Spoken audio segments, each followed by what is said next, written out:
There we are. Look at Shannon go. Hey, everybody. Welcome to the Atheist Experience. We are live. Today is Sunday, March 28th, just 3 days before the most important day of my entire life. And I'm here. Shannon's here. How are you, Shannon?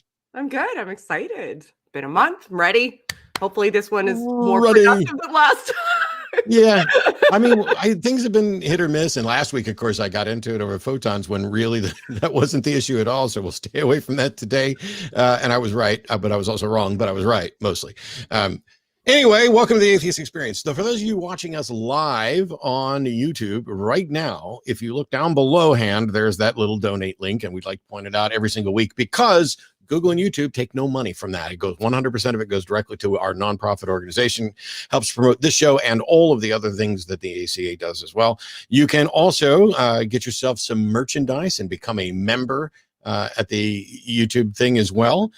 There's merchandise is at bit.ly/AEN merch, and you can get coffee cups and sweatshirts and all kinds of cool stuff. And you can join this channel right here on Facebook, and it'll give you custom emotes and emojis and hell, I don't even know. It's enough. It's amazing what all we can do in these days. There's also 2 Facebook groups that we've been promoting for quite a little while now. One's the Atheist Experience fan group, which is facebook.com/group/AXPFG. And the other one is the Atheist Experience private fan group. And it's so private, I can't even tell you, but it's AXPFG. In addition to this program, the ACA also produces a number of other programs, including Thursday night's Secular Sexuality, Friday night's Truth Wanted, Sunday morning Talk Heathen, and then in between Talk Heathen and the Atheist Experience, there are recorded episodes of Nonprofits available, all new, with new hosts, new segments. I'm hearing nothing but positive things from the people who are involved and from the people who are listening. So I'm really pleasantly encouraged for this generation of non-profiteers. And then there's also this job that I have to do. And that is that I have to make sure that I thank all of the crew who work. Like, I showed up here at 3 minutes after 4, just about 25 minutes before we were ready to go live. But these people were already hard at work. The crew who make everything happen. Puck has evidently switched from 2 liters to 5 beers. So let's hope that he doesn't guzzle all of those like in one fell swoop. But yep, there's all the folks who make this happen. Thank you very much. And I don't have any other announcements at all other than, how you doing, Shannon? Let's do some stuff. Drive. Take us away. I'm ready to just start. Let's just bring us. We're not talk enough. We don't have anything important to say to one another right now. Let's talk to the people. We'll play some chess later, but just not during the show. Yes, that's a true story. We need to do that. All right, let's talk to Ivan. Let's see what Ivan has to say. Hey, Ivan. What would you like to talk about today? Hey. First, I cannot believe that. Okay, I wanted to talk about secular humanism. Okay. And its difficulties in today's world. So okay. I think that there are many problems with secular humanism. Okay. And the first is that the solutions typically to moral problems are not easy to find. And people struggle with simple moral decisions in everyday life because we can say they are not intelligent enough or they are not rational enough. And the second issue would be that often people have conflicting solutions because they devise moral problems which are conflicting in nature because constraints in those problems are different. And secular humanism advocates using reason to solve any moral problem, but it is not easy because people have different definitions in different environments of problems. Okay. Again, so what's better? What's better? Okay, what's better? That's an interesting question. We have here, in my opinion, secular humanism as some hyper-heuristic approach, or we have basic set of heuristics which we have. No. Ivan. Okay. Okay. Ivan, hang on. If your problem with secular humanism is that it depends on people making rational decisions and people aren't always rational, what other system could you point to where people aren't expected to make rational decisions? Yes, but maybe that's the issue. No. That's a question. That's a Ivan. That's a question. Okay. What other moral system can you point to where people are not expected to make rational decisions? They can make rational decisions with regards to different rules. Ivan, I'm going to ask this question until you finally answer it. What other moral system does not require people to make rational decisions that is better? For instance, a religious system does not advocate using always rational decisions. I agree, but that's not one that's better. I'm asking what's better than secular morality. If you're going to say secular morality is all well and good, but here are the problems, you have to point to something that solves the problems. Why would I point to something? Oh, so Ivan, can I interject for 1 second? Because I just want to make sure that I'm hearing you here. Your issue is secular morality. Isn't that it's a good moral code? So you seem to be saying, or at least acknowledging, that the moral code itself is good. What you're saying is that there's nothing forcing anyone to adhere to it. And with religious systems, people are coerced psychologically to adhere to them. And thus it's better as a result of that because we're coercing people to. Okay, so I have a problem with this then, Ivan. My problem is that you're saying, admittedly, it's a worse moral system. It's not a good moral system. The only thing good about it is that people are coerced into adhering to it. If people are coerced into adhering to a moral system that isn't good, the outcomes will also not be good, right? Yes, but...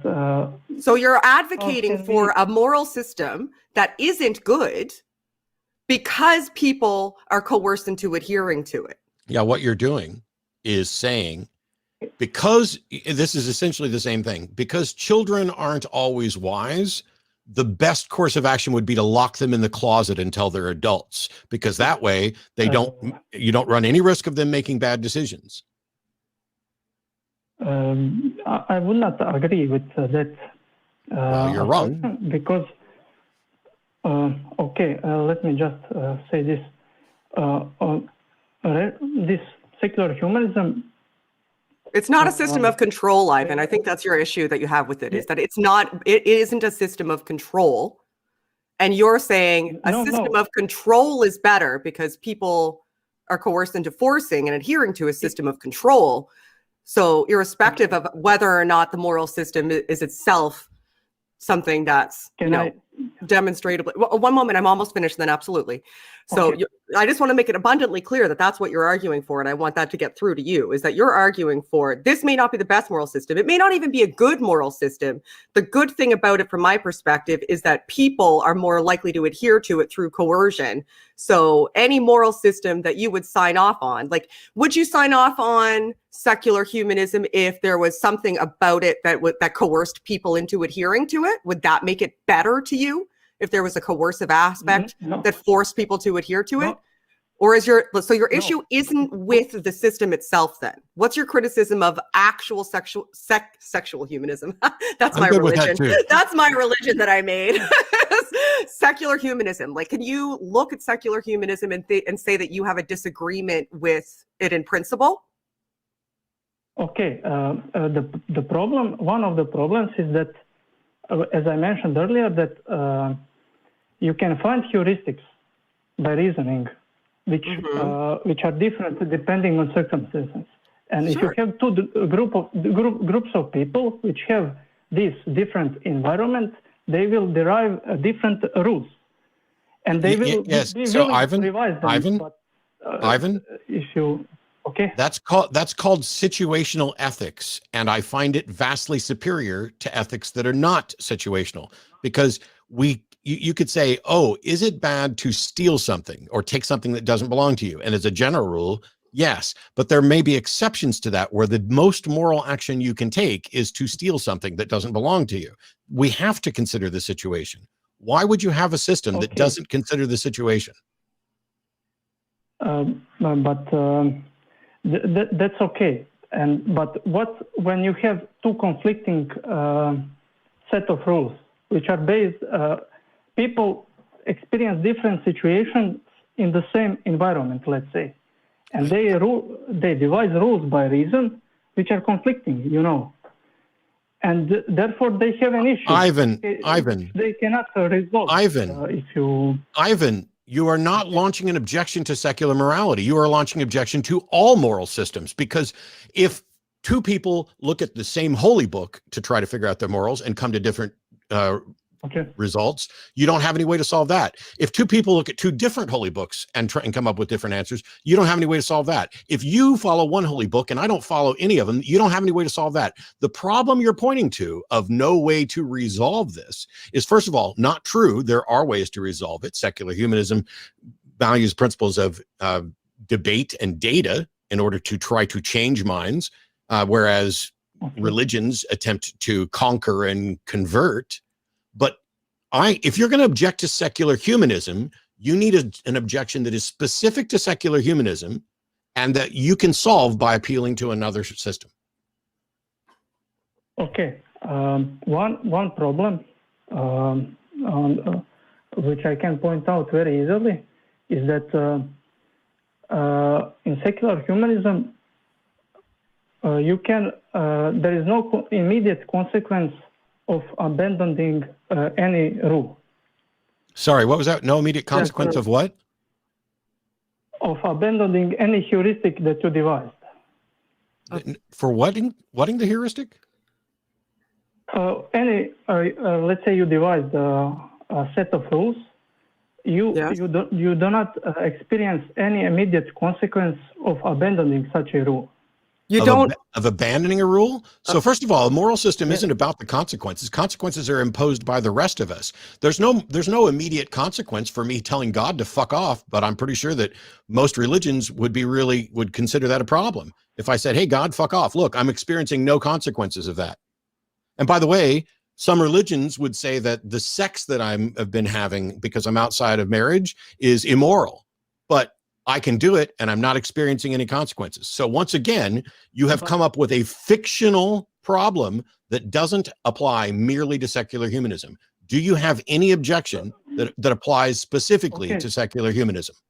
You're talking about heuristics too. So I think that, like, just to interject for 1 second, when you're talking about heuristics, like psychological heuristics, you're essentially saying that it's built in to a system of morality that's religious, that you would feel a sense of guilt for breaking the rules because you fear consequences from something outside of you. Is that what you're trying to say? Whereas if you're an atheist and there's secular humanism, not sexual humanism, secular humanism, then you don't have that external imposition of potential consequences that you're convinced is going to happen to you. So you don't have guilt feelings or...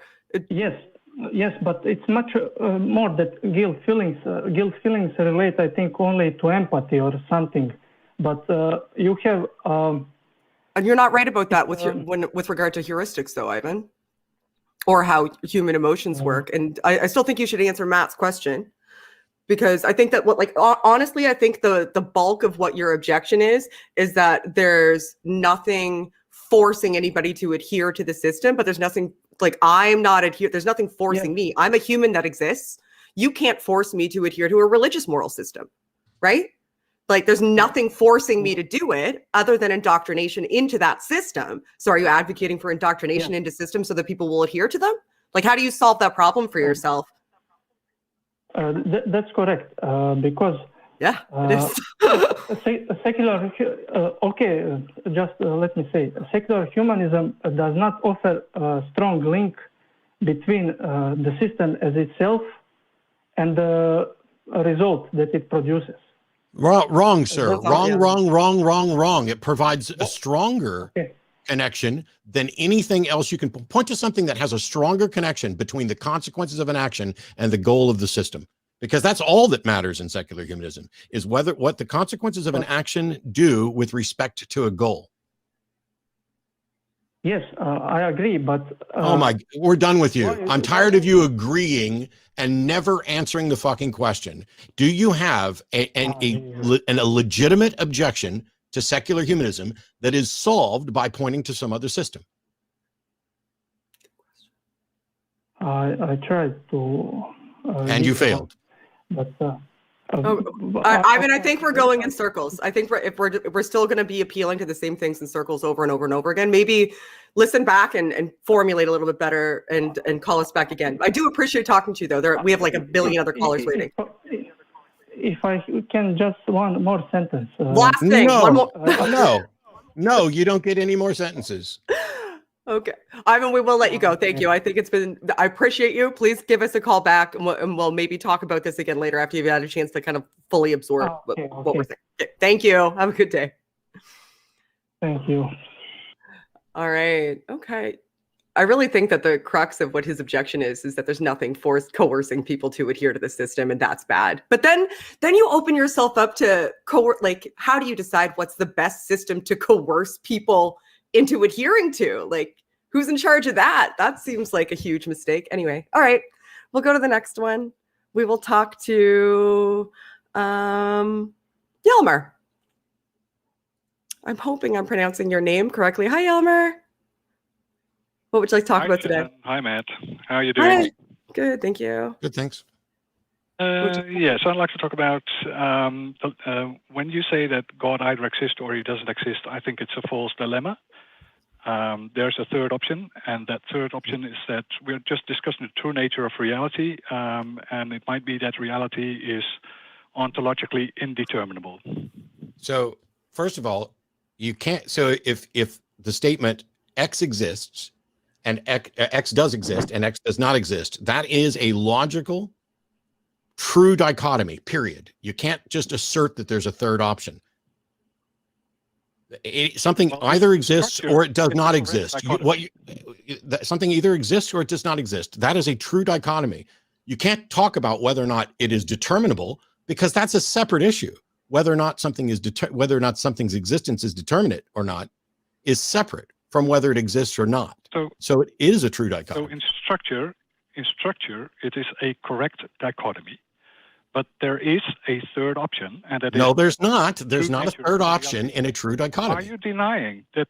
Yes, I'm denying that there's a third option in a true dichotomy. By definition, there is no third option.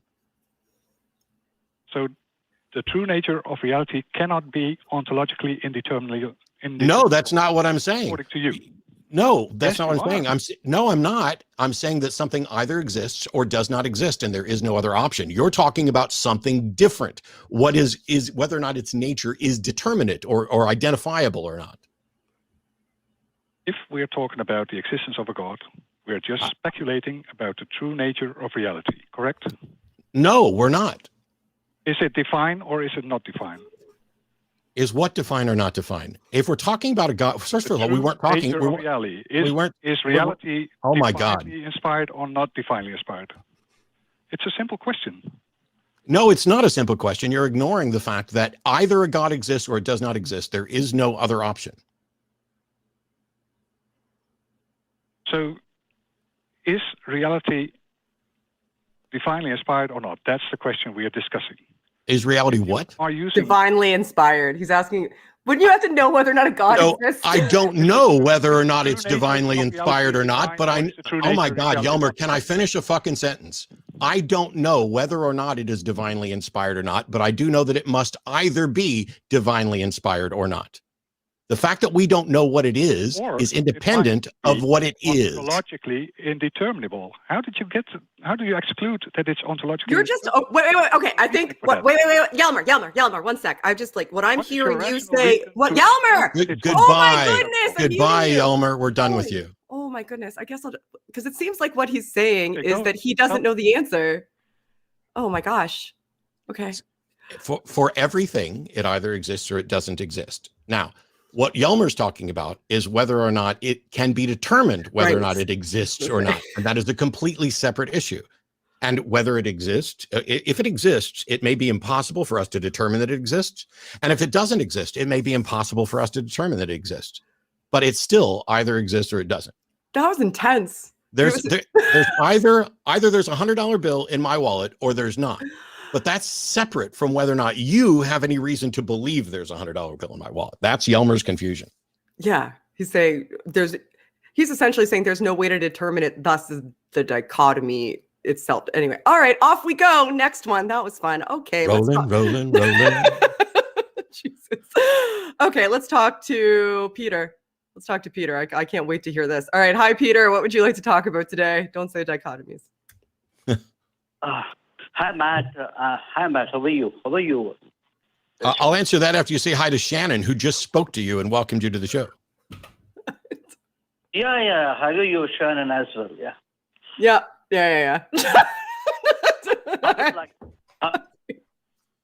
Hello.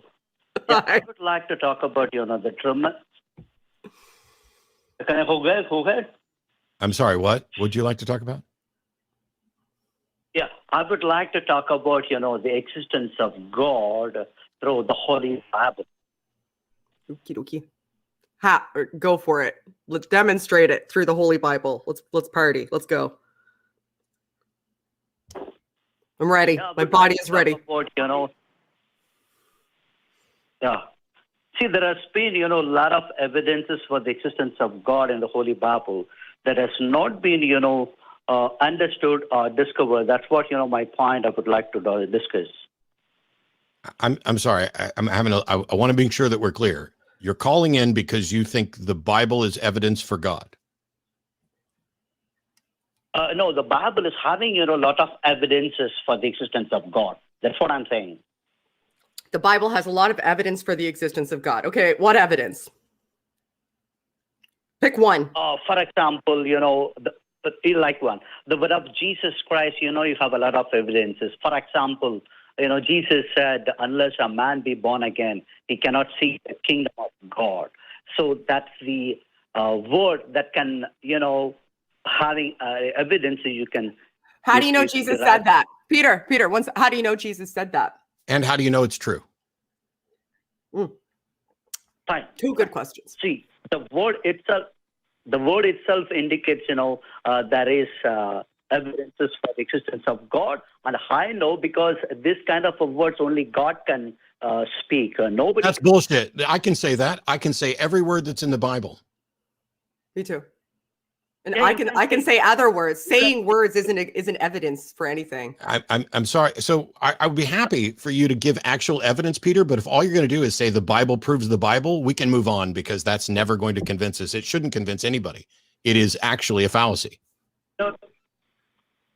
If you want me to give you, the evidence for the existence of God in a nutshell, I can say it. But the problem is, if I say in a nutshell, you will not be in a position to bear it because that's very difficult to understand. Peter, Peter, are you aware that I've read the Bible multiple times, that I'm a former Southern Baptist who was going to be a preacher, that nothing you're going to tell me about the Bible is remotely new to me? Give me the evidence for God. Matt, this is what, the problem with most of the atheists like you. You said you have read the Bible so many times. You said that you are a Southern Baptist now. But you don't understand the Bible. That I can prove you. No, okay. Peter. Hang on. I apologize, Shannon. I know you want to jump all over this. Go. Peter, I swear to the God that you believe in, if you don't stop just talking shit at me and actually present your evidence, this call will end really quick. Present your evidence. Matt, as I said, if I give you, the unnatural evidence for the. Sorry, I drove for that one because I have to stand by my word. You're right. All I wanted was whatever argument. But no, Matt, if I give you that, you'll just say, but no, Matt, if I give you that, but no, Matt. Well, then why did you call? If you don't think that you're going to be able to present anything that we're going to accept, why did you call? What's frustrating to me is when somebody tells me what would convince me, and that's why you couldn't handle this truth. Like, how do you know what? Just answer the questions. All right. Well, off we go. Next one, I guess we will go to Michael. This one looks promising. Let's talk. Michael, hi. What would you like to talk about today? Hi, Shannon. Hi, Matt. Great to speak with you. I really appreciate you taking my call. Sure. How you doing? So good, thank you. And I hope the same as well with you. I'm doing great. So I wanted to talk. That's awesome. I wanted to talk a bit about Judaism. So I'm an ethnic Ashkenazi Jew and a practicing Messianic Jew. I don't know how familiar you are with Messianic Judaism. I know a lot of people don't know too much about it. So if you're not, I'd be happy to. I am at least passingly familiar with it. but I'm probably less. feel free to drop your knowledge bombs. Sure. So basically, in the simplest form, we're ethnic Jews predominantly that believe Jesus was the promised Messiah of our people, but we still abide by the laws of the Torah to the best of our ability. That's basically it in the simplest forms. And I just wanted to run by an idea with you as to why I believe in God, because I've never heard you refute anything like this, and I was just kind of curious to see what you have to say about it. Okay, Michael, I'm gonna let you do it. I want to preface this by something, because when you say you've never heard us refute something, you do realize that even if you say something for which we have no rebuttal, that doesn't demonstrate the truth of God. It's not like a claim stands until it's disproved. Okay, I just want to make sure we were on the same page there. Go ahead. Yeah. Thank you. So last night was the first night of Passover, and we were reading the Haggadah, which is the book that you read during Passover. And one of the lines that it says, and I'm paraphrasing here, so please forgive me, is that in every generation, a nation will rise to destroy you, but I in the end will save you, thus says the Lord. And to me, this is so true, being Jewish. In every single generation, a group of people, whether it be the Greeks or the Romans or the Persians or the Assyrians, has tried to destroy us. But in the end, we've always managed to survive, and we really shouldn't be here. We make up less than 0.02% of the people on Earth. We're 12 rinky-dink tribes from the Middle East that have been scattered across the world. And so for me, as a Jew, it's so powerful that we're still here that I see that as proof of God. And I was just kind of curious as to what both of you thought about this. I have things. Do you want to go first? Or do you want me to go? I'll let you go first. Okay. This is... So what I hear with regards to this argument is a bit of confirmation bias, right? So admittedly, there's been massive amounts of trauma that your people have been through, and bigotry and hate, and an inordinate amount of struggle that you've had to go through in recent history and to this day. So I cannot emphasize enough that what I'm about to say is not an attempt to diminish that, but that aligning with this catastrophizing sort of apocalyptic scriptural verse isn't necessarily evidence for a God. That's a confirmation bias. That's saying, okay, well, my lived experience lines up with this thing, this one aspect of the scriptural verse, the scripture that my people adhere to. Thus, I'm perceiving that as evidence. But you would have to kind of have some blinders on as well, right? Because you could look in that book and see many other things, like multitudes of things that book says are likely right to a certain degree.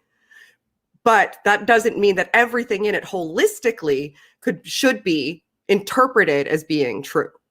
Does that make sense? Absolutely. Okay. So let's assume that Jews are regularly attacked. I don't know if it necessarily counts as every generation, because I'm pretty sure that once you set up a thing that says, hey, you're going to be attacked every generation, not only are you more likely to be attacked every generation, but you're also more likely to see attacks every generation, which plays into the confirmation bias that Shannon was talking about. But the fact that you still exist is because you guys have made an identity of being persecuted and an identity of doing these things. So it's not surprising at all to me that a group of people who have always been a tiny maligned group in conflict with others would see that as, oh, well, hey, we're being attacked just like God said we would. Well, here's the question. What's God doing about it? Why on earth would anybody say, oh, God told us we'd be persecuted constantly? Well, fuck that God.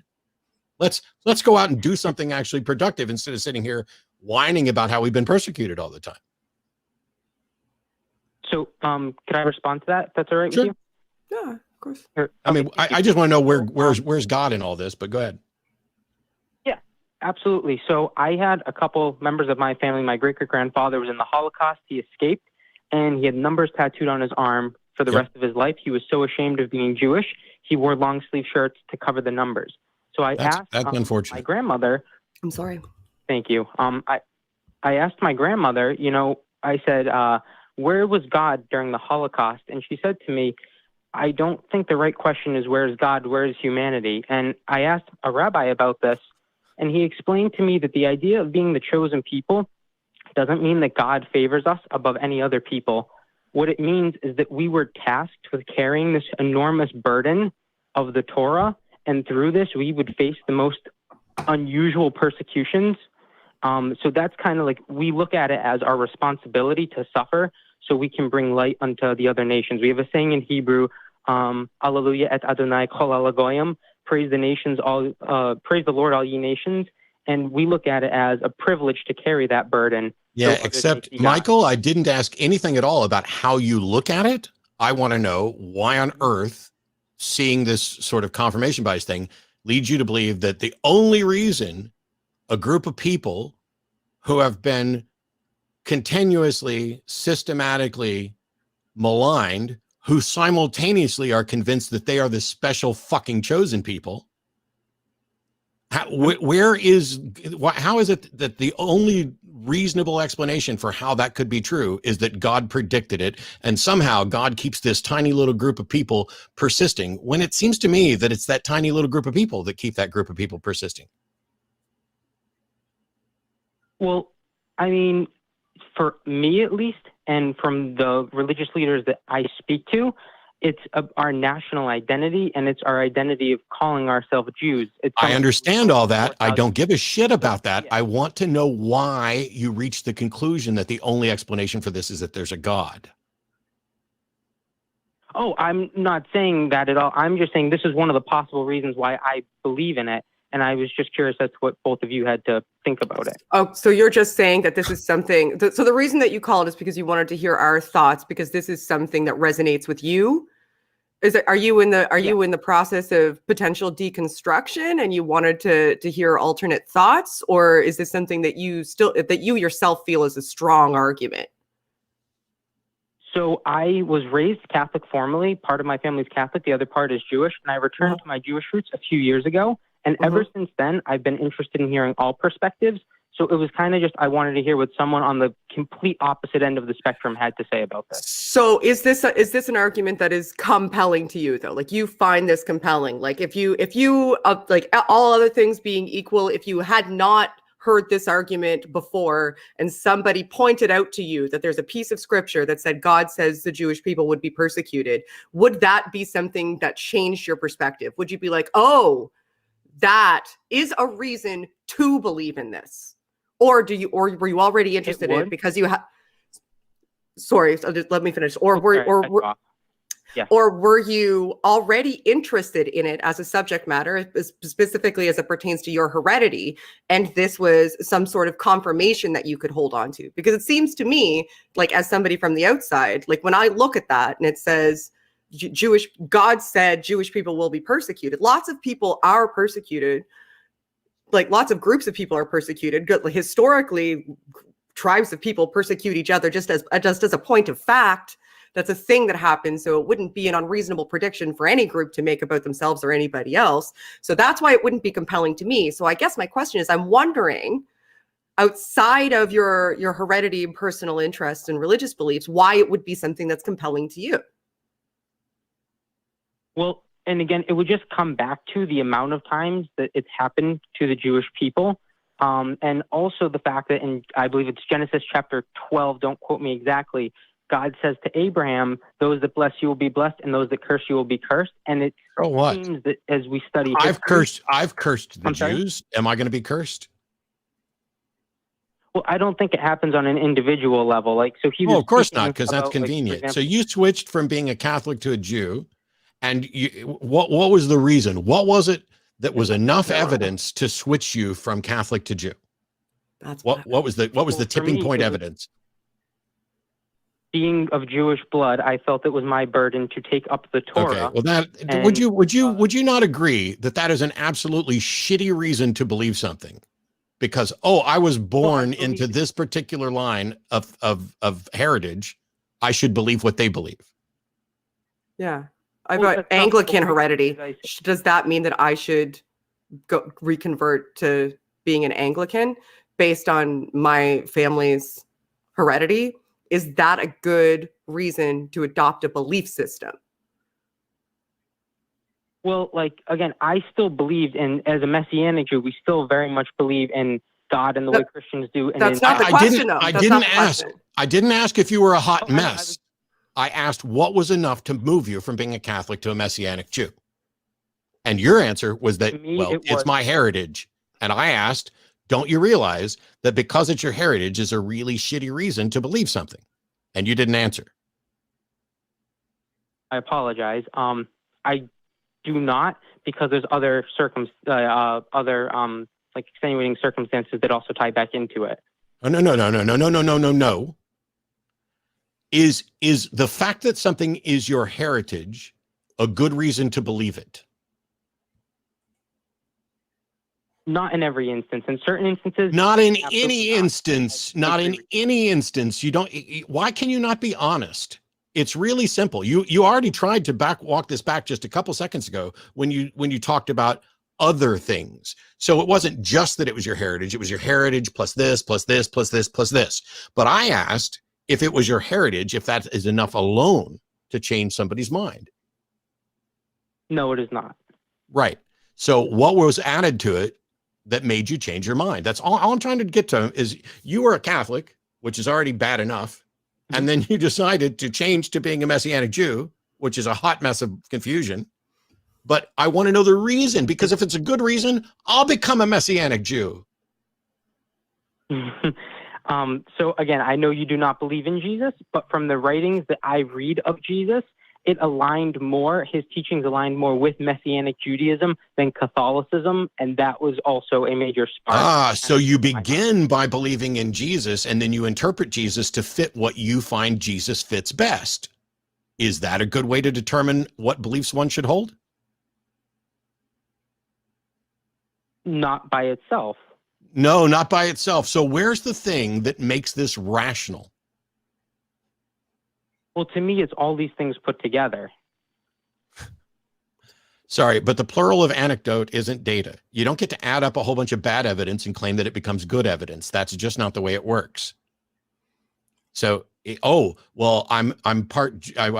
have Jewish heritage, and when I read the scripture, since I already believe in Jesus, it seems to align more with Messianic Judaism than it does with Catholicism. And there's all these times where God supposedly said you were going to be persecuted, and that seems to be, gosh, the overwhelming weight of all of this coincidental crap still adds up to just coincidental crap. You can't demonstrate that any of it's true. You can't even demonstrate that Jesus existed. Well, with all due respect, like I said originally, the Torah played a huge importance on this, and we can demonstrate that things like the Torah exist. Yes, and so does Harry Potter. The Harry Potter books exist. Does that mean Harry Potter exists? How dare you suggest that because a book exists, you have a good reason? Well, I'm saying certain aspects of the book, I think, help produce a more moral lifestyle that I've led. Michael, you're now. I'm going to shut up now because Shannon's going to own you. I'm not necessarily going to own you, but I want you to recognize that in this conversation, you've switched trains of thought a couple times when challenged. So we were talking about what would be convincing. Like if you were to present me with a piece of evidence that you think would be compelling, what would that be? And the train of thoughts shifted a couple of times. Like when we pressed up against whether or not you could demonstrate that Jesus existed or was the Son of God or resurrected or any of those things, then you fell back from providing proof to the Torah. When we said, well, it doesn't really matter that a book exists, then you fell back to, well, moral systems. You keep pushing back like a little further and further when challenged and retreating into another line of thought that I think is likely something that contributes to the overall picture that compels you to continue belief. But admittedly, you would have to admit that that's not something that you would present someone else with and say, this is the reason that you should adopt my belief. It's not a demonstration of truth. It's an internal justification. With all due respect, that was not my intention, so I apologize for doing it. But in the way that I view my religion, they're all connected, so that would be why I was doing it. How does that contradict what I just said, though? How does that contradict what I just said about it not being a demonstration of truth, but in fact just a proclamation of your list of internal justifications? Well, I'm sorry. Could you please, you were talking a little fast. Would you mind just repeating that? I'm sorry. I am prone to do that, so that's not a problem. So how does what I just said contradict that, right? So what I said was you're not providing us with a proclamation of truth or any evidence regarding why we should adopt your belief system. What you're providing us with is a list of the internal justifications that you yourself have in order to continue adhering to this belief system. So you can see why that causes dissonance in a dialogue, right? Because we're asking you for a set of evidence. We're saying, what piece of information can you give me that would reasonably compel me to believe something that you believe? And you're saying the reason I believe it is X, Y, and Z, and not actually presenting it. You're giving me the justifications that you potentially give yourself and not giving me the evidence that I asked for. And the reason I stopped, I see what you're saying. And the reason I stopped is because the prime example right here is that once we pointed out, hey, it's the fact that you have Jewish heritage should never be sufficient to change a belief that way. And then we went on to try to get more and more things. And then finally you said, well, you find that the Old Testament or the Torah view on morality is one you like. Well, I don't care what you like. I find the Torah absolutely vile and disgusting on morality. So when you start saying you're convinced that it leads to a better lifestyle, a better world, well, now all of a sudden, instead of talking about whether or not there's a God, now we're talking about whether or not this system of morals results in a better world. So you're now talking about something completely different. Okay, I see what you're saying. So I was not attempting to try to convert you or anything, which I know is a weird thing, because I know a lot of Christians and certain aspects of Judaism. I wish you would try to convert me. That's the whole fucking point, Michael. If you believe that you are right and you are not willing to try to convince someone that you're right, fuck off. Well, I just wanted to know your specific opinion on the question that I asked. I didn't want to just try to come on and convert you. I can recognize and appreciate that. So I understand that, but you have to understand, when on a show like this, we're looking for people to call in and demonstrate, right, that a God exists, so that we can suss through those ideas. And I understand wanting our perspective, and I enjoyed the conversation. You're lovely to talk to. Actually, you're respectful. Yeah. So which is a nice change of pace. To be by the way, the fuck off wasn't at you. It was in general at this, because this is a show. This is a show where the purpose is for people to call in and explain what they believe and why. And if all they're doing is calling to say, I believe this, and I don't think anything should convince you guys, I don't want you on the show. It's a waste of time. Yeah, because you're saying that's almost like a tacit admission that I recognize my beliefs sound reasonable. If it was reasonable and I could provide evidence for it, then I would anticipate you would adopt it. So you're saying that that's not something that you can do, but the conversation is something that you're interested in. So that's a good step. That's an explorative step. Yeah. So and that's what the Discord's for and other stuff. But I mean, let's one more shot, Michael. Is there some good reason why anyone should be? What is the sufficient reason for anyone to become a Messianic Jew? So the reason that I believe someone should become a Messianic Jew is because, to me, it is a great way to honor a God in which we believe in through the combination of New Testament ideas and through the practices of the Torah and the law proposed by Moses and other writings of the prophets. Okay, so the sentence that you started with is where the problem is. Right. You said you believe that somebody should be a Messianic Jew because it's a great way to honor a God we believe in. So what you're saying is someone should be a Messianic Jew if they already believe in the God that would make them a Messianic Jew. Yeah, it's a prerequisite to already believe in order for your argument to be compelling. You didn't provide, and you might as well have said, hey, give me a good reason for somebody to be a millionaire. Well, if somebody has $1 million, that'd be a really good reason for them to be a millionaire. That's what you did. I can understand and appreciate what you're saying.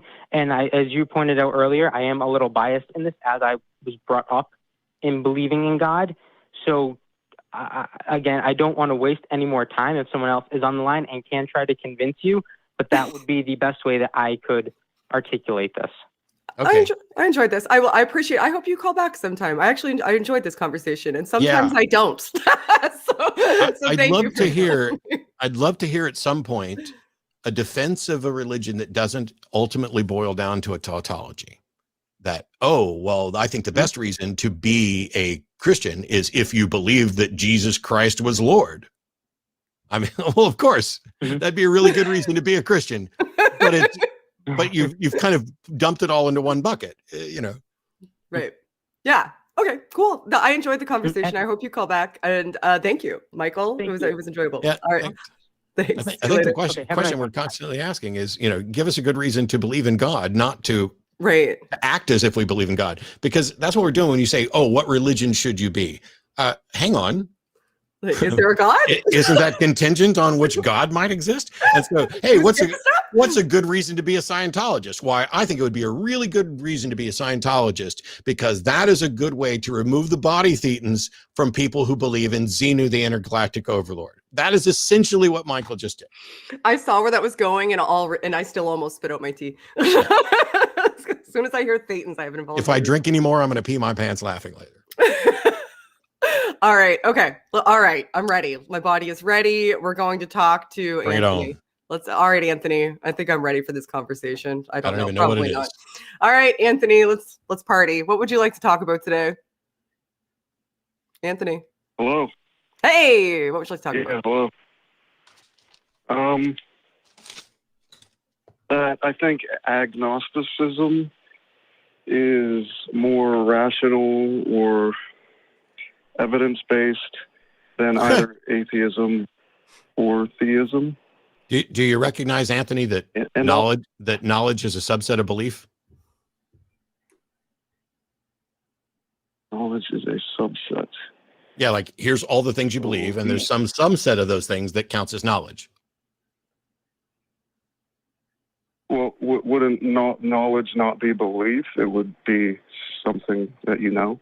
Sorry, you cut out. I don't know if it was just for me or not. Wouldn't knowledge be things that you have evidence for, and belief is things that you don't know for sure? No, sir. That is a bullshit definition and usage of belief that has been promoted by many people, including some friends of mine. Belief is simply acceptance of can I finish? Belief is simply acceptance of a proposition as true or likely true. Knowledge is a subset of belief. Even in philosophy, when you go to define knowledge, the most common definition of knowledge is justified true belief, which means knowledge is a belief that you hold that is both justified and true. There are other definitions of knowledge. I use a usage of knowledge that I think matches what people talk about more often, which is I believe a proposition, and to some degree of confidence, like I might be just a little bit confident, but knowledge is a belief that I hold to such a high degree of confidence that it would be worldview altering to discover it's wrong. So the question is, do you believe there is a God? And there are only two options there. Either you are convinced there is a God, or you are not convinced there is a God. Now, I hope that he would at least agree, Anthony, that either a God exists or it doesn't, and there's no other options, right? What about the Schrodinger's cat situation? That has nothing to do with whether or not something exists or not. It doesn't invent a third option. Well, the third option would be that there is no third option. What the fuck is wrong with everybody today? Listen up. There's no third option between yes and no. So either a God exists or a God does not exist, right? Those are the only two options. Let's stick with that since it's rational. Yeah. All right. So either a God exists or it doesn't exist. Now, if a God does exist, we might believe that a God exists, or we might not believe that a God exists, right? Correct. Okay. If we believe that a God exists, we might also claim to know that a God exists, right? Well, wait, I'm sorry. You say that, so atheism is belief. No, I didn't say anything at all. I haven't said fuck all about atheism. I'm being very clear, concise, and correct. Either a God exists or it doesn't. We agree there. Then on the proposition, sorry, what? If you believe that there is no God, stop, Anthony, stop. Listen. I thought you said that. Stop, Anthony. Listen. Either a God exists or a God does not exist, correct? Correct. Okay.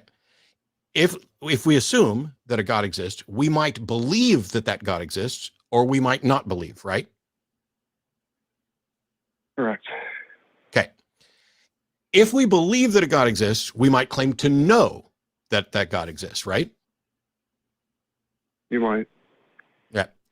But if we say theism is the position of believing that a God exists, and non-theism is not believing that a God exists, there's no third option between those two. That's a direct logical negation. Theism, not theism.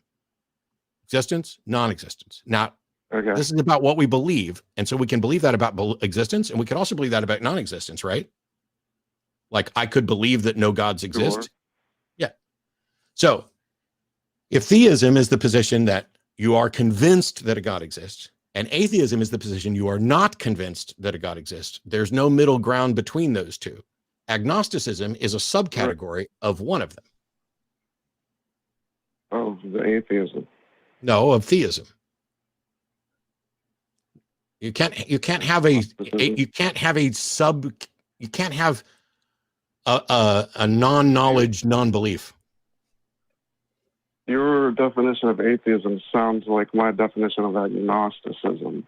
Okay, well, so maybe we don't disagree at all on that. Yeah, because agnosticism agnosticism is about knowledge, not belief, right? Okay. I suppose so. Well, the root word Gnostic means knowledge, right? Right. So if agnosticism is about what you know, and I'm not claiming to know there is or isn't a God, I just am not convinced there is one, and atheism is the label for not being convinced. There's strong atheism and weak atheism. There's weak atheism being I am not convinced a God exists, and then there's strong atheism, which is I am convinced that no gods exist. Now, if you were holding to strong atheism, sorry, what? I was going to ask, which do you fall under? Depending on the definition of knowledge, either one. So depending on which God we're talking about and everything else, I could be a strong atheist or a weak atheist. What difference does it make what I am? We're talking about the labels. What I believe or don't believe is completely irrelevant to the discussion, isn't it? It's for rational discussion, yes. Yeah, for any discussion, unless we're talking about me personally, but I'm not here to fill out a resume for people. If you're a computer or a perfectly rational person, then would you think? I have nothing more to contribute. Okay, can I ask a question?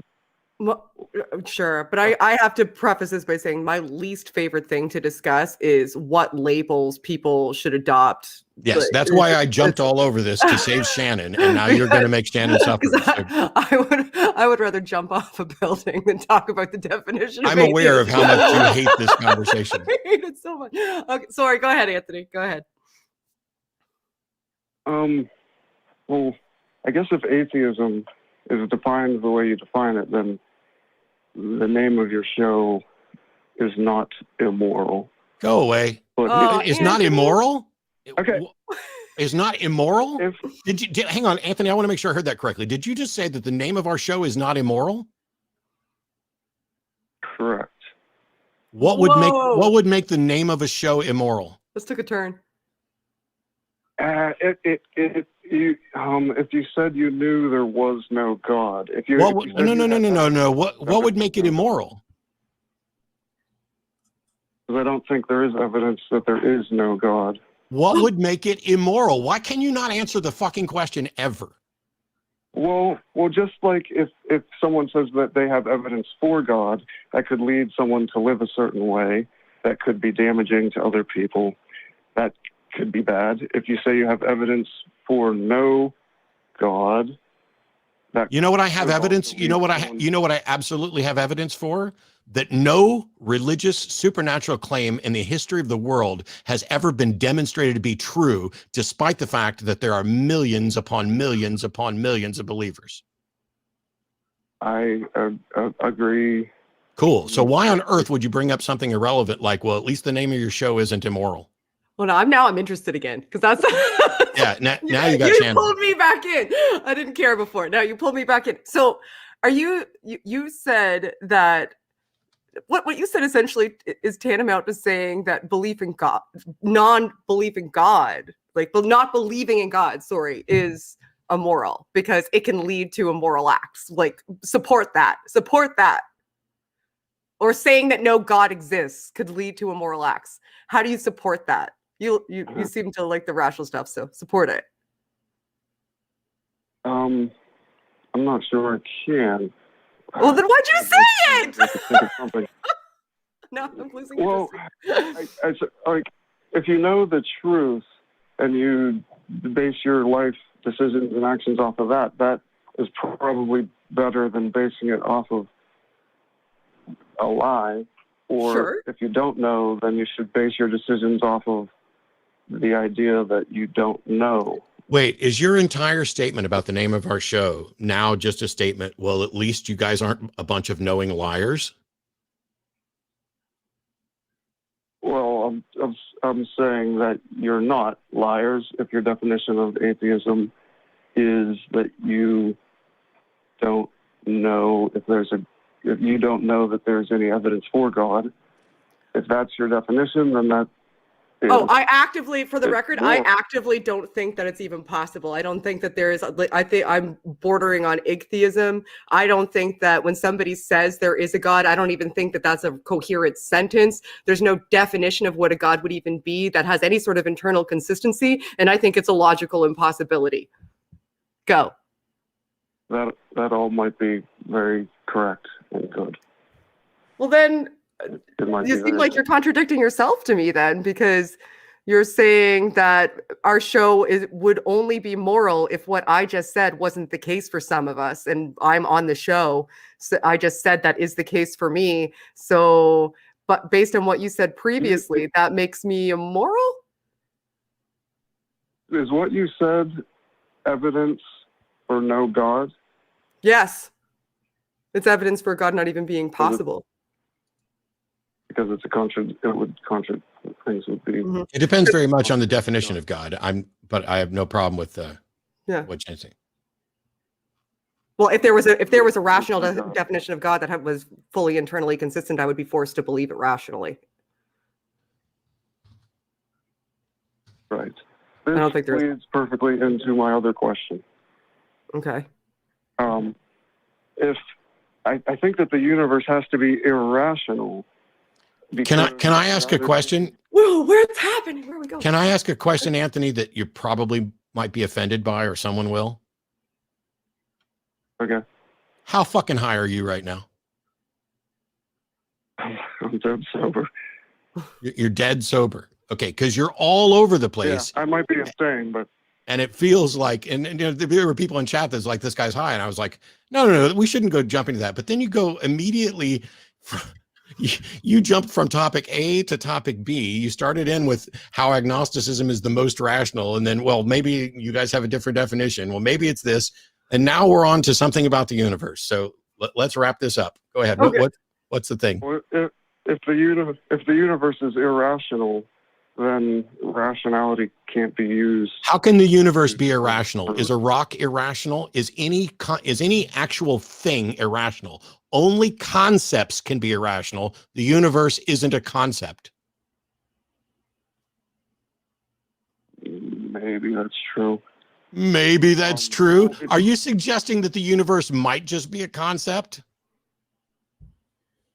Or itself have agency? I'm gonna. The other alternative. I mean. Well, if it's a dream, if it's all a dream, then I have zero interest in speculation about whether the entirety of life and everything that exists and everything that we've ever known and everything that we've ever loved and everything that we've ever demonstrated. But maybe it's a dream, dude, and I promise I'm not high. Well, go get high then, but do it legally because I'm done talking to you. Okay, Anthony, this was a wild ride. I admit that I was initially not even interested. Man, I'm gonna let nothing. Or I need to know your answer to this. What? This is the last one. If it either had to come from nothing or I'm doing this just to torture Matt. In time. I'm sorry. Say that again. I didn't hear you. Either the universe came from nothing, it had a beginning and came from nothing, or it's infinite in time or eternal, which is an irrational concept, I believe. In math, they call it an irrational number. Anyways, I could be. Tell me I'm wrong. Anthony, or tell me that coming from nothing. I think you broke Matt. I think you broke Matt, Anthony, because it's like I think you just killed him. He might be dead. So, Anthony, we've heard this one before a few times. So, I don't think that it is an irrational number, and also like you. I don't think that there's only those two choices either. And nobody on this call can assert with any degree of certainty that any of us know how the universe began. And also, I don't see its connection to anything that we've previously discussed. So I'm going. Well, if it is irrational, then you can't. You do not even know what irrational means. You do not even know what irrational means. You've already demonstrated that when you tried to suggest that the universe was a concept that was irrational. We're done. That might be true. All right, Anthony, we're gonna let you go. We're gonna stop on a note of agreement. Thank you for calling us today. Third option. Okay, no. Okay, no. Don't ruin it. Don't ruin it, Anthony. Don't ruin it. Okay, thank you. Goodbye. Okay. That was a ride. I did not see that coming. I feel great, by the way. like I think that rebooted me. I think that was such like. Good. So, all right, there's something. I thought you died. You're gonna love this because you and I both know that neuro-linguistic programming is a load of horse shit. Yeah. This notion that you can say the right words in the right way to control someone's mind, like let's move this conversation in a new direction. I actually had to ask somebody to stop coming back to Atheist Community of Austin events because every time a new woman would show up, he would sit across from her and try to use neurolinguistic programming to get laid, and all it did was get him banned. But now I'm having to rethink that. Because apparently Anthony said the correct words in the correct order to completely reboot my brain, and I feel glorious now. Was it that's an irrational, infinity is irrational? I don't remember what the words are. They left my brain as soon as they fixed me. That's good. I'm glad that you had whatever that was. I'm glad that happened for you. There's a line from a Weird Al song called "If I Ever Meet You, I'll Control Alt Delete You," and I think Anthony was saying that right before the call. Have you tried turning it off and on again? Yes. Hey, I'm rebooted. We can do another 90 minutes of the show. What's up? That'll overlap me, but I'll see what I can do. All right, let's talk to Austin. Hi, Austin. Hey, Austin, and it says you're in Texas. Hello, so Shannon. I'm in Austin, Texas. Hi, Austin. Yes, sir, man. I'm on 6th Street right now. Are you really? Are you wearing a mask? Yeah. Right above the lodge. No, I'm in my living room. Oh, well, okay. In your living room, you don't have to wear a mask then. How can we help? Yeah. Oh, I was curious as to if atheists prayed. Like, is that a thing? I don't. I've heard of others that do. Like some people view their meditation or their let me call out to the cosmos, but they don't actually think anything's going to happen. I don't pray to anything at all. I don't know about Shannon.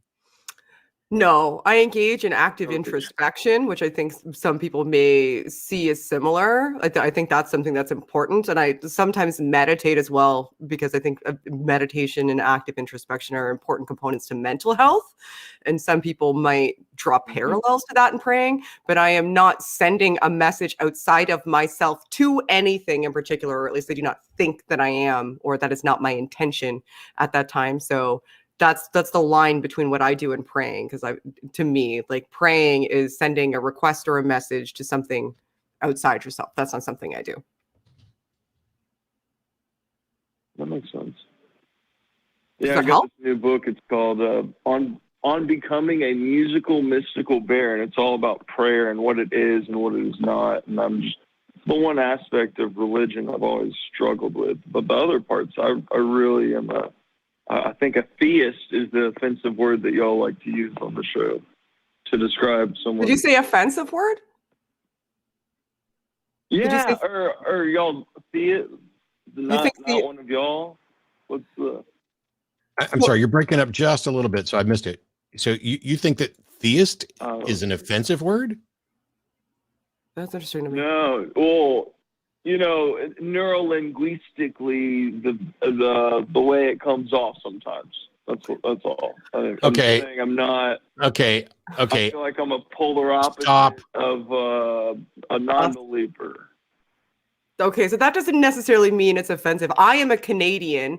People who are not, if I'm saying somebody is not Canadian, that's not offensive. Right? You know what I mean? Like, are you suggesting that it's offensive because it creates an outgroup scenario between us and the people that we're talking about just definitionally?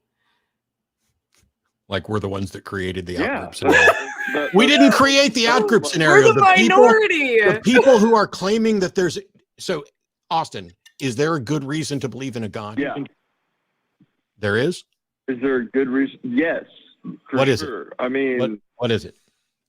Freedom of religion is like, isn't that in the the Bill of Rights? Okay, goodbye, Austin. Yeah. I asked for a good reason to believe, and you went to, the Constitution allows for freedom of religion. That's not a good reason to believe. Just like the freedom to, if we deregulated drugs, shut the fuck up. If we deregulated drugs, that would not be a good reason to do heroin, would it? I'll unmute him so we can answer. Go ahead, Austin. You know, he just kept talking. Oh, I was muted. I'm sorry. Yeah, and now you're gone. Bye, bitch. You just kept talking, Austin. Oh, wow. That's so disingenuous. A good reason to believe in God is that no one should be allowed to force you to believe a specific religion. I don't understand. Could we get a theist to call in that actually isn't high, wants to defend what their actual beliefs are, wants to make a reasoned argument, someone who understands what irrational means, someone who doesn't think that a good reason to believe in a God is because the Constitution doesn't prohibit it? I mean, we've been doing this show. I've been doing this show for 16 years, and I have to say that in the past few weeks, it's really, really, really gotten to the point where people don't want to answer questions and they don't want to present an argument. Has every God failed to come up with a champion to send here? Good question. I don't understand. It's very strange. Very, very strange. But let's talk to David. Well, maybe David's got it. Sweet. All right, David, what would you like to talk about today? I want to talk about all the graves being open and Lazarus being resurrected. And like I said to the screener, I thought I recall I watched Matt several times. And maybe I misheard him, but I thought he said on occasion that Lazarus eventually died again.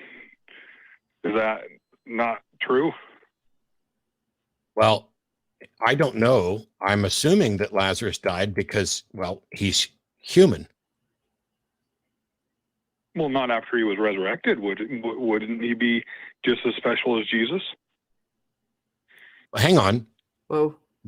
No, he would not be just as special as Jesus from the standpoint of Christianity, because Jesus is God and Lazarus isn't.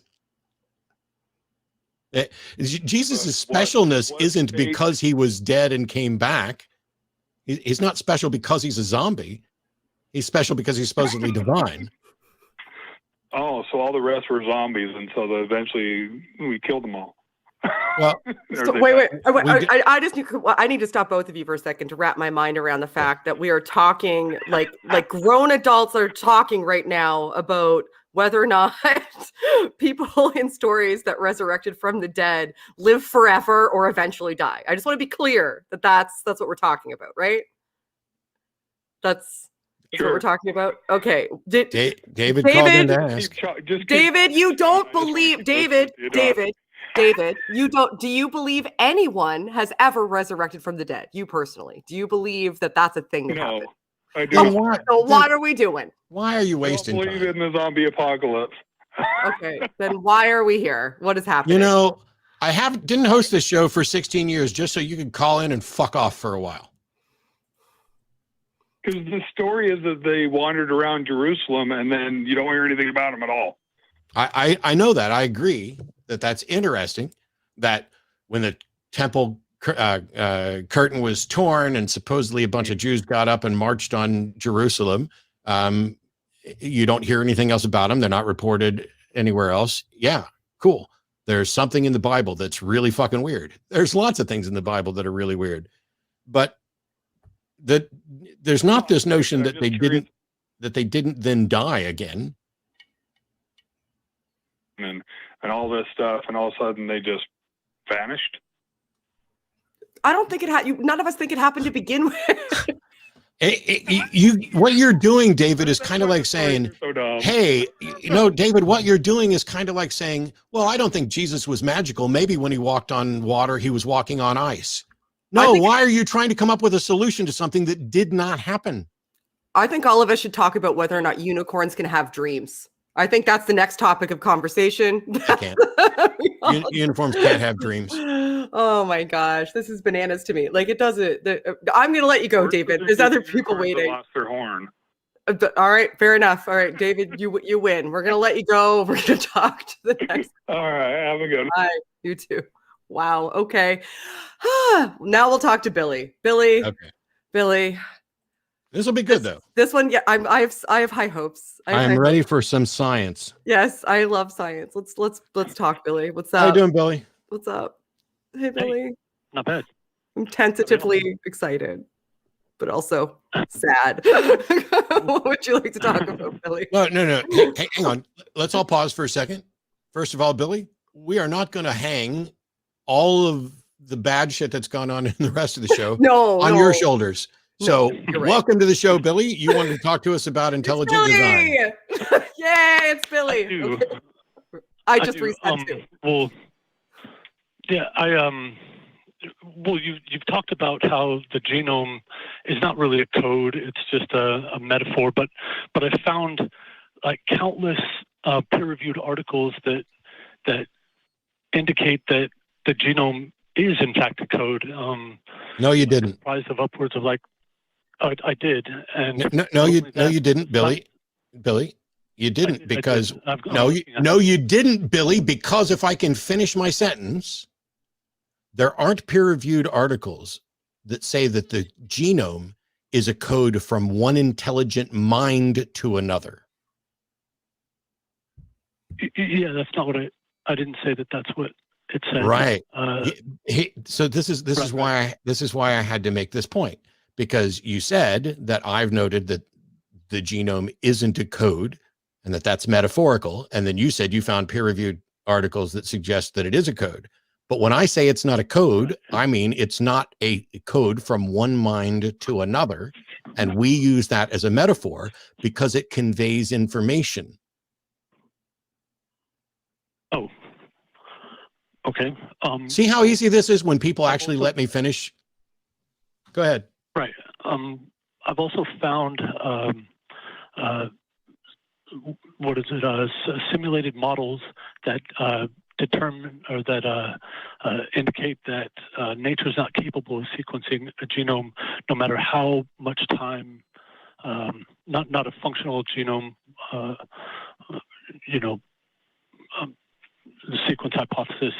There's no way that nature could sequence. Why not? A functional genome. Why not? Well, what's your exclusion criteria? What's the exclusion criteria? That's you said there's no one sec. Like, this is important. Like, if we're going to assess this scientifically, and you're saying that it's impossible, and you read the articles, if you're looking at the articles and we're talking scientifically, then there would be exclusionary criteria. They would say that X exclusionary criteria exists, and thus it can't be possible because of this exclusionary criteria. So what's the exclusionary criteria that you came across? I did not see exclusionary criteria. It just says that the simulations always result in genetic entropy. Okay, and, we're gonna talk again for a second. Okay, we're gonna talk again for a second, Billy. So I understand. It sounds to me, and you can correct me if I'm wrong, I could be, but it sounds to me like you read an article where scientists ran simulations based on their understanding or their hypothesis is a better way to put it, regarding how it could have been possible. And the simulations that they utilized to test their hypothesis failed. That doesn't mean that it's not possible. That just means the hypothesis that those specific scientists proposed in order to see if it is possible wasn't a valid hypothesis. There's a very strong and important difference between it is impossible and this hypothesis that was proposed to test if it is possible failed. Can you recognize that? Well, that's not these simulations. They simulate nature. They simulate Billy, we really need you to answer Shannon's question because this is important.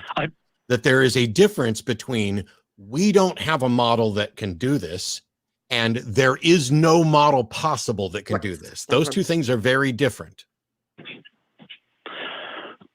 But you are claiming the latter. Right. These are exact simulations of reality. No. First of all, Billy, stop. There's no such thing as an exact simulation of reality. That's not possible currently.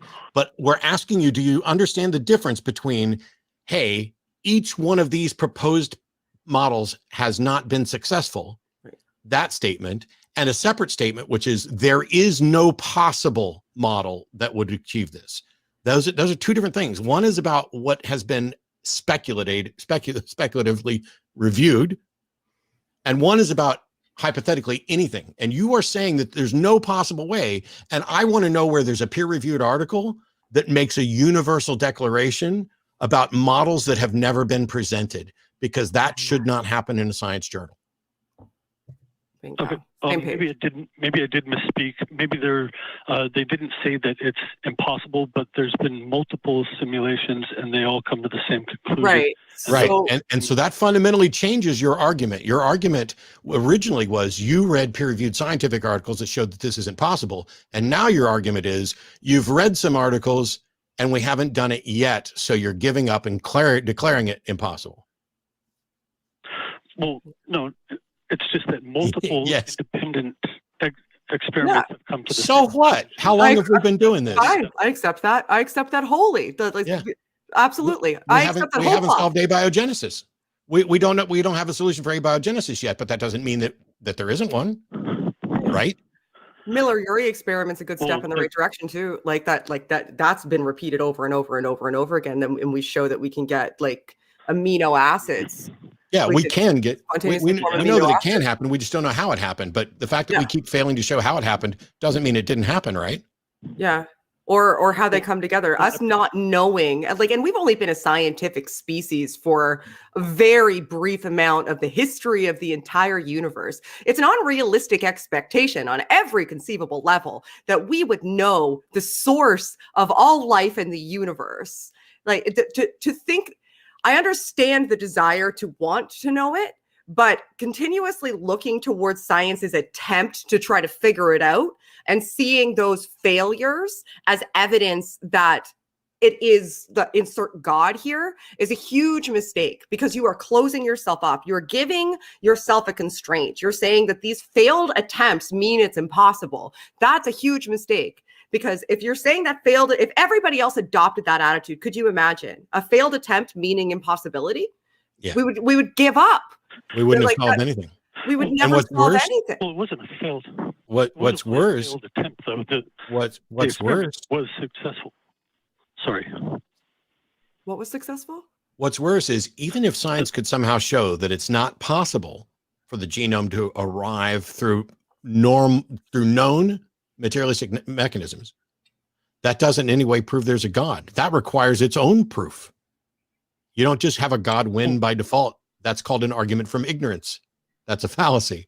Well, it would still indicate that it has a supernatural or an unnatural. No, it doesn't. Source, though, right? No, you don't, because we aren't aware of how it could be possible naturalistically does not mean that there's a supernatural explanation. You don't get to make a supernatural, even a hypothesis, until you demonstrate that there is a supernatural realm and that it can, in fact, interact with reality. But if we could prove that nature is not capable of generating a genome, there's only nature. You're proposing hypothetical. Okay. Okay. You're proposing hypotheticals and saying, what if this imaginary thing that I'm saying is true is true? Yeah. But as soon as that's actually proved, then you can call back and we'll discuss that Yeah. line. But for now, that hasn't been proved. yeah. I just want, before we let you go, and we do have to let you go, we're encroaching the end and there's still a couple more callers, or at least one. I just want you to just say out loud to me that science has not discovered that it is impossible for abiogenesis or for the genome to produce through natural means. I just want you to say it out loud to me. Just do it as a favor. I can't do that. Sorry. Why? Yeah. Not. You need to, I'm going to let you go, and you need to ask yourself why you can't do that, because you admitted it both tacitly and explicitly in this conversation. Through the course of the conversation, you did. You did. Listen back. But when you were asked to do it directly, you were met with dissonance. Something in you said, I can't say that out loud. I want you to listen back, please, and try to figure out what that is, because that's an important question. Okay, Billy? Have a good rest of your day. Because you kind of strawman me, but yeah. Oh, okay. Hang on. No. Hang on, because I think what Shannon just asked was incredibly important. So, Billy, let me ask you this. Has science shown that it is impossible for a genome to arise through purely naturalistic means? Has science demonstrated that? These experiments have, basically. No. Has science demonstrated that it is impossible under any and all circumstances for a genome to arise naturalistically? Like I said, these experiments have. No, sir, they have not. And you acknowledged that earlier. Now you are backtracking. So now I understand you're not answering Shannon's question, and your brain has now retreated into its little safe shelter where it can flat out deny the shit that you already said. Yeah, you agreed with us earlier. You see, the experiments were successful, though. We're not. Okay, I just want to be clear with you, Billy. We're not even. Billy, you don't have the first fucking clue about science or the experiment. You guys are not going to let me talk at all, so just forget it. You're not going to let me talk at all. Okay. I understand your frustration.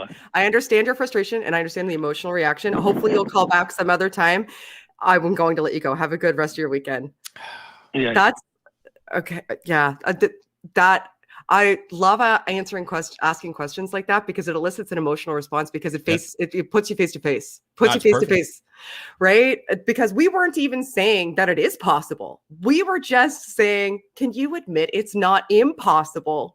It's not been demonstrated to be impossible. It could, in fact, be impossible. It could, yeah. We just haven't demonstrated that yet. And but the experiments were successful. Billy doesn't know the first thing about experiments or experimental protocols or what was successful or not, or what those experiments say. Instead, Billy got some information from some intelligent design proponentists. And yes, I'll say that extra. Yeah, they had evidences, I bet. Was there lots of evidences? There were lots of evidences. And so as someone who doesn't understand the science and doesn't care to understand the science and thinks the science says something that it doesn't, when Billy got, when you frame it in a non-threatening way, he can recognize that, hey, science hasn't, this didn't say impossible in all circumstances, just in these. But as soon as you have to put that abstraction in line with his actual beliefs, that's when the wall goes up. As soon as it becomes obvious that when I say yes, my worldview crumbles and my argument falls apart, as soon as that happens, the walls go up. And you can see it every time. Then they get mad. Yeah, and I'm the asshole.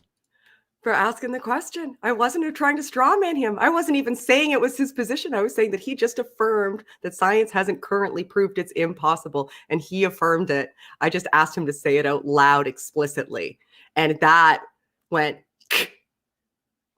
That's important to note. That's important to note. It may be one of the most important things that's happened on the show in months, to get people to realize that, okay, since we've had this discussion and it seems you've made progress, can we agree on this point? can you say it out loud? And when that doesn't happen, yeah, it's really I wasn't killing. attacking him. I was just affirming that we had come to an agreement, and he couldn't. We're at like end. What are we doing? Am I still in charge?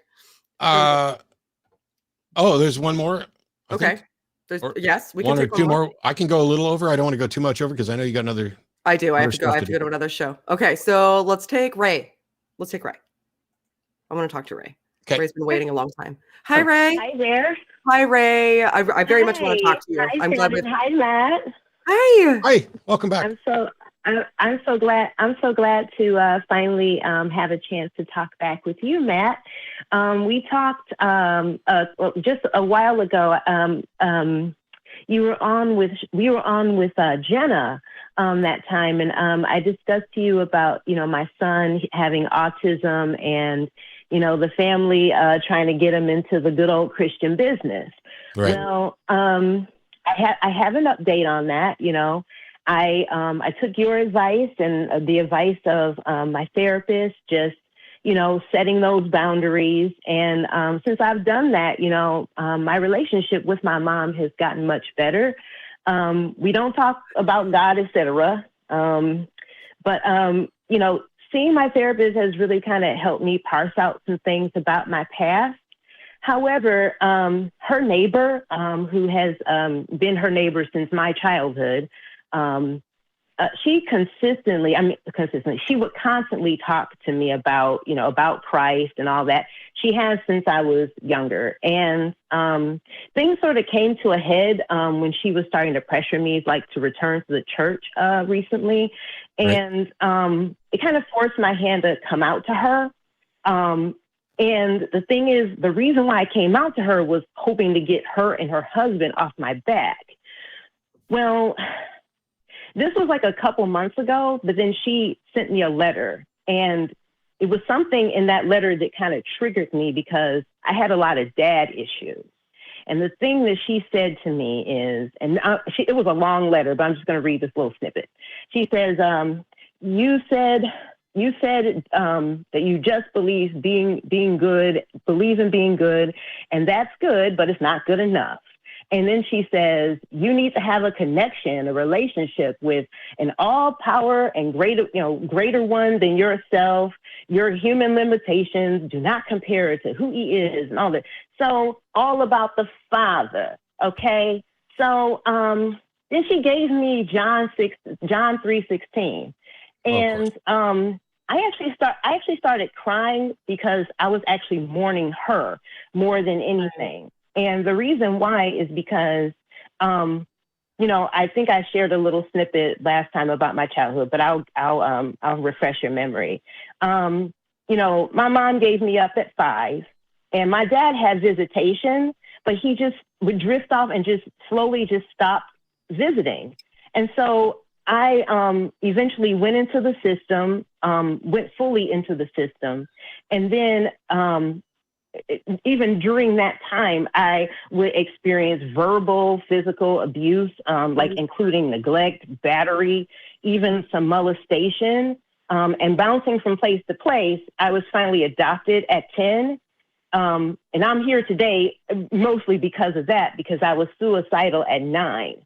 And I almost gave my life. And in that moment, I kept a promise to one of my teachers. So I ended up the next day going to school, and I actually got my first real hug since I got at 9 years old, I got my first real hug. And she promised me that if I keep showing up, she'll keep showing up. And so that's kind of where I X'd out this whole thing about the church, but I was constantly going to church just for the community. Community. I just wanted to go, just to be around people. And I went for acceptance into the group most of all, because I really wasn't interested in Jesus or God. I was just kind of going along to get along. And her stuff set me off so much because, she knows your history. I feel like, she knew a little, she didn't know about that. And so I actually cried a couple of tears for her because I experienced abandonment, and I also experienced being there for other people, and including showing up for this teacher. She made me promise to be there the next day, and I kept my promise. All along, I was looking for my dad to come back. I was looking for God to talk to me, that father. You know, I would actually reach out, and I never heard anything back, and I really didn't believe that it would be anything back. Because there was no hand reaching out from me when I had that razor blade or that bottle of pills. Oh no! Oh no! Oh no, Ray! Oh, is she back? Thank you for calling the Atheist Experience. No! Oh no! I didn't touch it. No, nobody touched it. We briefly lost our connection to Colin's studio, but we need to wrap up now. So, oh no! Apologies, Ray. That may have been who knows what the hell that was. Ray, call us back on another week. Oh, are you back? Ray? Can I say this last thing, please? Yes. Go ahead. Sorry, we didn't cut you off. For the record, Colin's studio disconnected. My heart.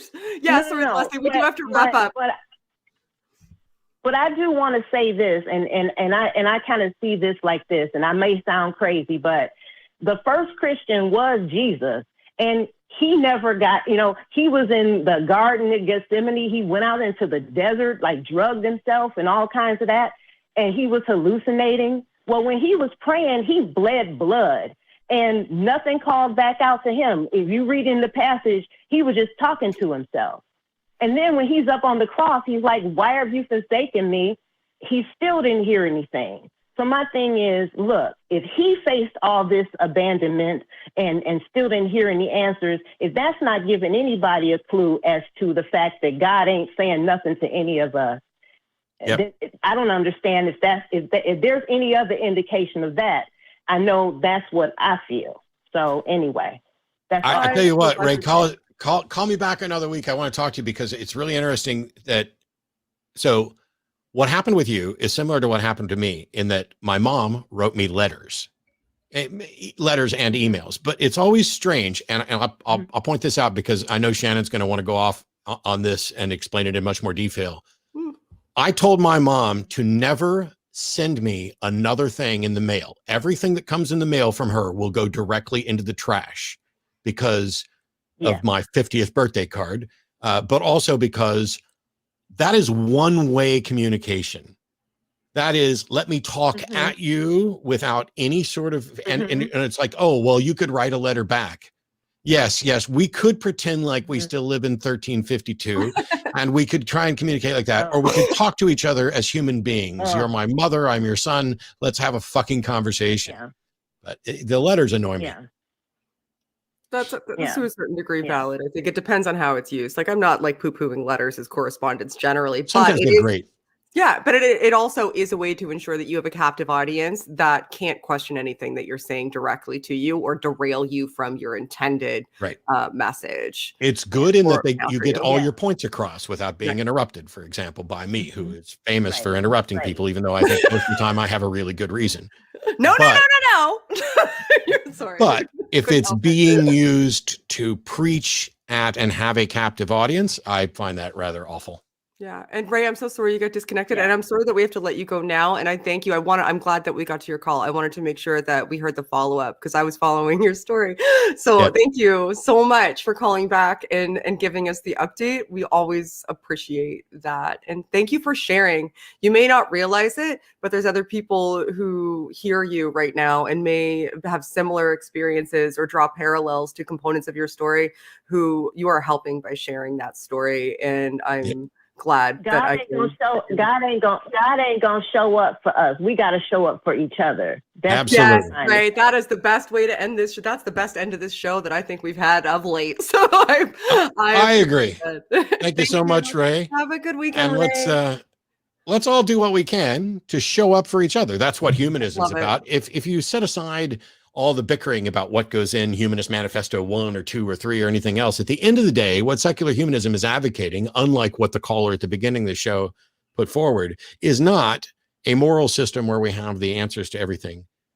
Secular humanism is putting forward the notion that as far as we can tell, we're in this together, and we're in this without the ability to make appeals to gods or supernatural beings.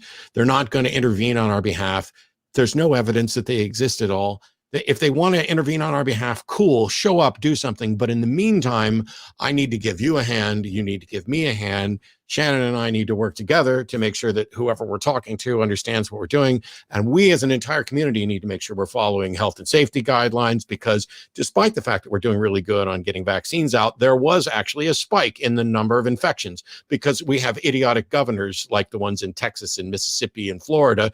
And we have people like that are mask holes that I run into on my rare occasions when I have to venture out of my house, who are just proud as fuck that they freedom, man, freedom. It's all about freedom. You're not going to make me wear a mask. Well, of course not. And I apologize for the accent shaming that I just did. It's a habit that probably is never going to go away for the rest of my life. But you know what? That's half my family. I can make fun of them that way.